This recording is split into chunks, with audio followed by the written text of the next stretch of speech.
Pada tahun 1976, Amin terlibat dalam peristiwa pembajakan pesawat Air France oleh kelompok militan pro-Palestina di Entebbe. Assalamualaikum, apa kabarnya kalian semua? Semoga kalian sehat-sehat selalu ya. Terima kasih bagi kalian yang telah menonton video ini dan mengklik video ini.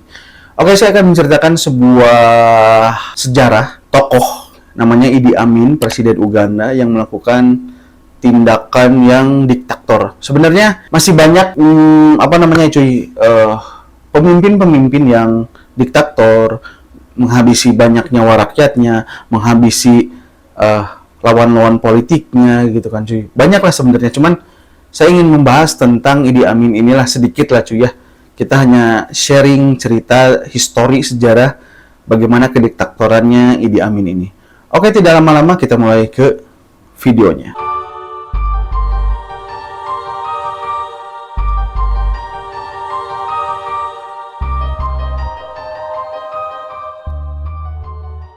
Idi Amin Dada adalah seorang mantan diktator Uganda yang memerintah dari tahun 1971 hingga 1979. Ia lahir pada sekitar tahun 1925 di Koboko, Uganda. Dan sebelum memasuki dunia politik, Idi Amin ini pernah menjadi prajurit dalam Angkatan Darat Kerajaan Inggris pada tahun 1971. Amin merebut kekuasaan dalam kudeta militer yang menggulingkan Presiden Uganda sebelumnya yaitu Milton Obote, yang mengambil alih kepemimpinan negara dan segera menjalankan rezim yang otoriter cuy. Selama masa pemerintahannya, Amin mengeluarkan kebijakan yang represif yang menyebabkan dugaan pelanggaran hak asasi manusia dan pembunuhan massal terhadap kelompok etnis tertentu, terutama kelompok Acholi dan etnis Langi yang dianggap oleh Idi Amin ini sebagai ancaman terhadap pemerintahannya pada tahun 1972. Amin mengusir komunitas India Uganda yang merupakan kelompok etnis yang berperan penting dalam kegiatan ekonomi negara tersebut. Tindakan ini menyebabkan kerugian ekonomi yang signifikan bagi negara Uganda cuy. Pada tahun 1976, Amin terlibat dalam peristiwa pembajakan pesawat Air France oleh kelompok militan pro-Palestina di Entebbe. Amin menyediakan tempat perlindungan untuk para pembajak dan kemudian dilibatkan dalam operasi penyelamatan yang dilakukan oleh pasukan khusus Israel. Insiden ini menambah perhatian internasional terhadap rezim Idi Amin cuy.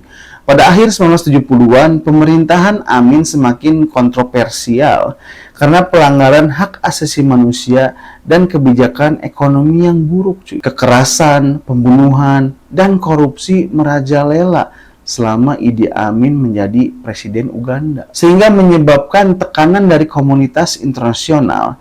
Setelah kepergiannya dari Uganda pada tahun 1979, Idi Amin hidup dalam pengasingan di Libya dan Arab Saudi. Meskipun dia tidak lagi berkuasa di Uganda, dia tetap menjadi figur kontroversial dan menarik perhatian dunia internasional. Idi Amin lalu pergi ke Arab Saudi. Idi Amin hidup dalam keadaan yang cukup tertutup dan menjalani sisa hidupnya di sana dengan dukungan dari pemerintahan Arab Saudi cuy. Dia memberikan wawancara kepada media asing dan tetap menyatakan klaim-klaim yang kontroversial tentang masa lalunya sebagai pemimpin atau presiden Uganda. Banyak korban dan keluarga dari rezim Idi Amin berusaha mencari keadilan dan memperjuangkan hak mereka. Berbagai upaya diadakan untuk menyelidiki dan mengadili kejahatan yang terjadi selama masa pemerintahannya si Idi Amin ini cuy.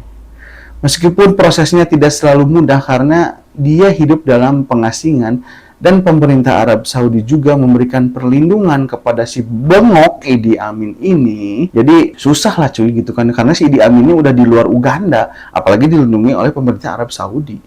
Pada tahun 2003, Idi Amin meninggal dunia di Jeddah, Arab Saudi akibat gagal jantung cuy.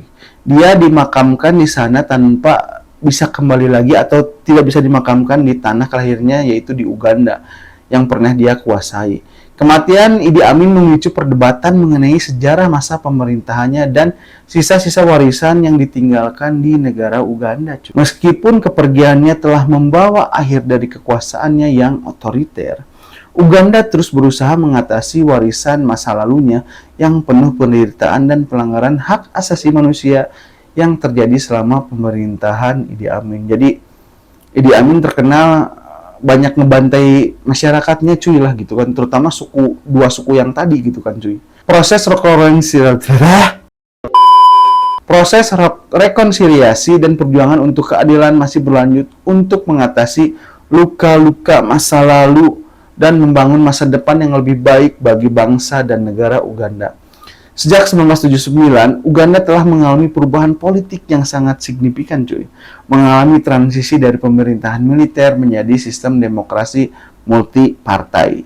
Meskipun tantangan dan permasalahan masih ada, negara ini terus berusaha untuk tumbuh dan berkembang dalam upaya mencapai stabilitas politik dan ekonomi. Tahun-tahun setelah kepergian Idi Amin dari Uganda atau meninggal dunia cuy, Uganda berusaha pulih dari masa pemerintahan Idi Amin yang berdarah dan otoriter. Negara ini menghadapi tantangan besar dalam memulihkan diri dari trauma dan pembantaian yang terjadi selama rezim Idi Amin.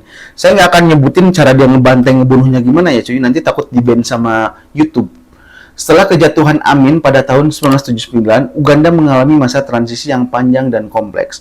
Beberapa pemerintahan sementara mengambil alih kekuasaan sebelum akhirnya pilihan demokratis dilakukan pada tahun 1980, nyoblos gitu ya cuy ya. Pemilu diselenggarakan pada tahun 1980, pemilu diselenggarakan tetapi prosesnya dipenuhi dengan atau banyak kecurangan cuy dan ketidakstabilan politik. Presiden Milton Obote, si Obote ngejabat lagi tuh cuy jadi presiden setelah dikudeta sama si Idi Amin. Kembali berkuasa tetapi pemerintahannya juga disertai dengan kekerasan dan ketidakstabilan. Selama awal tahun 1980-an, perang saudara terjadi di Uganda. Kelompok gerilyawan berbasis di wilayah utara Uganda dan timur Uganda, seperti Gerakan Pemberontakan Nasional Uganda yang dipimpin oleh Yoweri Museveni, berjuang melawan pemerintahan yang korup dan otoriter cuy. Konflik ini menyebabkan kehancuran dan penderitaan lebih lanjut bagi rakyat Uganda cuy. Pada tahun 1986, Yoweri Museveni akhirnya berhasil merebut kekuasaan dari Presiden Obote dan dia menjadi presiden baru di negara Uganda. Di bawah kepemimpinannya, Uganda mengalami perubahan yang sangat signifikan cuy. Jadi lebih baiklah. Museveni berkomitmen untuk membangun negara yang lebih stabil, inklusif, dan berfokus pada pembangunan ekonomi. Masa pemerintahan Museveni ditandai oleh upaya rekonsiliasi nasional, pemulihan ekonomi, dan upaya mengatasi masalah pemberontakan di wilayah utara dan timur cuy. Meskipun ada kritik terhadap pemerintahannya terkait hak asasi manusia dan demokrasi, dia berhasil mendapatkan dukungan internasional karena prestasinya dalam mengatasi masalah seperti pengendalian virus HIV/AIDS dan upaya untuk meningkatkan kondisi kesejahteraan di beberapa daerah. Sejak mengambil alih kekuasaan, Museveni terus memimpin Uganda hingga saat ini, cuy. Jadi dari tahun 80-an sampai sekarang masih jadi presiden, cuy. Meskipun ada pencapaian positif, dia juga menghadapi kritik dari beberapa pihak yang menuduhnya membatasi ruang politik bagi oposisi dan mempertahankan kekuasaannya selama bertahun-tahun hingga saat ini ya, cuy. Masih menjadi presiden Uganda.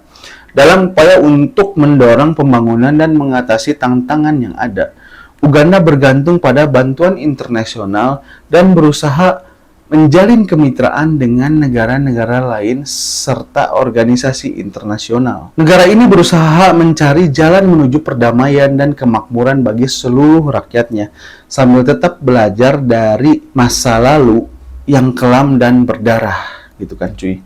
Kematian Idi Amin pada tahun 2003 menutup bab yang kelam dalam sejarah negara Uganda. Namun, warisan dan luka masa pemerintahannya tetap berdampak pada bangsa Uganda yang terus berusaha untuk menghadapinya dan membangun masa depan yang lebih baik, cuy. Selama masa pemerintahan berikutnya, Uganda mengalami perubahan politik dan ekonomi yang signifikan dan masyarakatnya bekerja menuju rekonsiliasi dan perdamaian.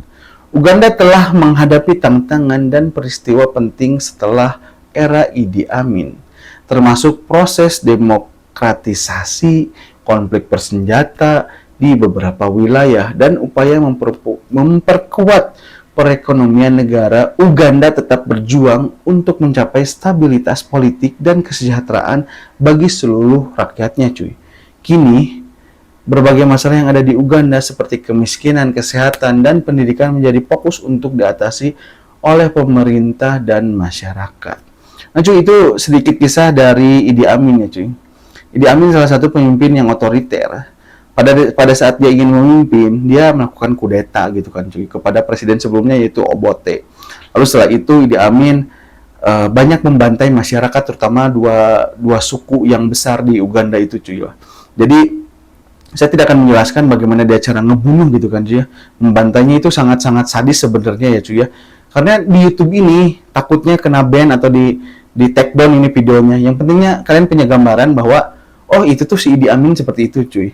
Makanya kalau ada presiden atau kepala negara yang seperti itu, ayo kita apa ya? Kita sama-sama berdoalah jangan ada pemimpin atau presiden, pemimpin sebuah negara yang seperti itu, cuy. Kita pengennya pemimpin yang baik-baik saja, yang soleh-soleh saja, yang bisa memajukan sebuah negaranya atau bisa memajukan negara yang kita tempati. Oke, terima kasih bagi kalian yang telah menonton video ini. Saya ingin mengucapkan goodbye and bye-bye.